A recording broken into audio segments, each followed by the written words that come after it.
Hi everybody. What a time to be alive.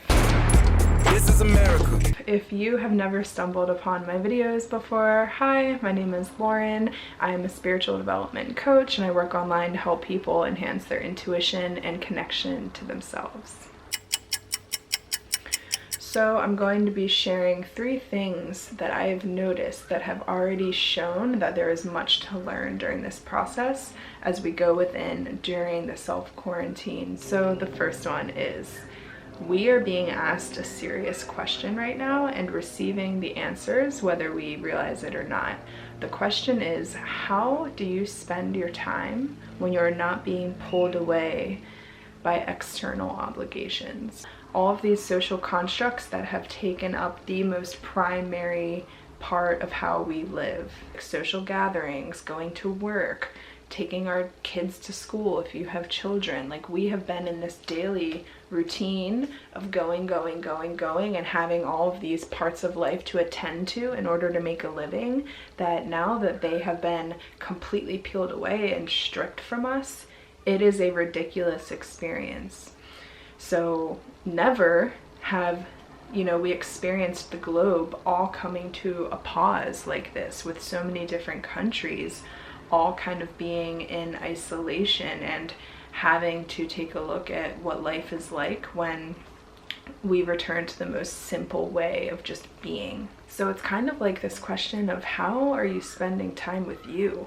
What's it like when you literally are just stuck in a pause with yourself? You don't need to wake up and be in a rush to get to the next thing.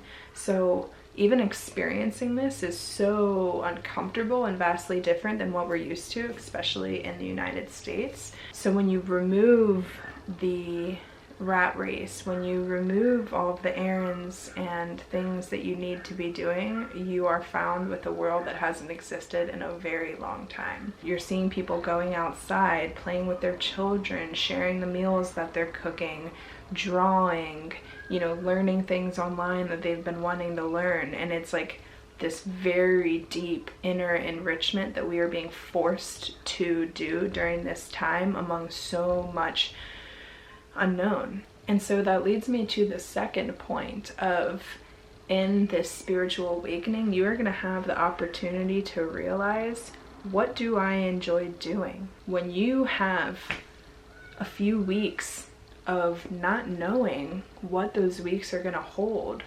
what do you do to take care of yourself? What do you do to support yourself? What do you find yourself craving? Like, whatever is occurring for you, whatever you are choosing to do right now to support yourself, is a huge thing to be paying attention to, because these are signs of what your spirit really enjoys doing. The third way that this is a really impactful time spiritually is that the very nature of us self-quarantining right now is a sacrificial act of love.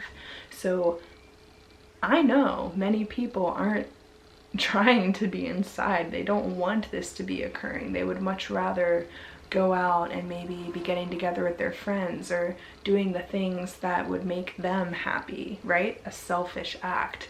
So the very act of self-quarantine, of this withdrawal and this isolation, is a preservation of everybody's health around us, and it really is an act of love. So the very energy of this right now is, let me do this in order to help you.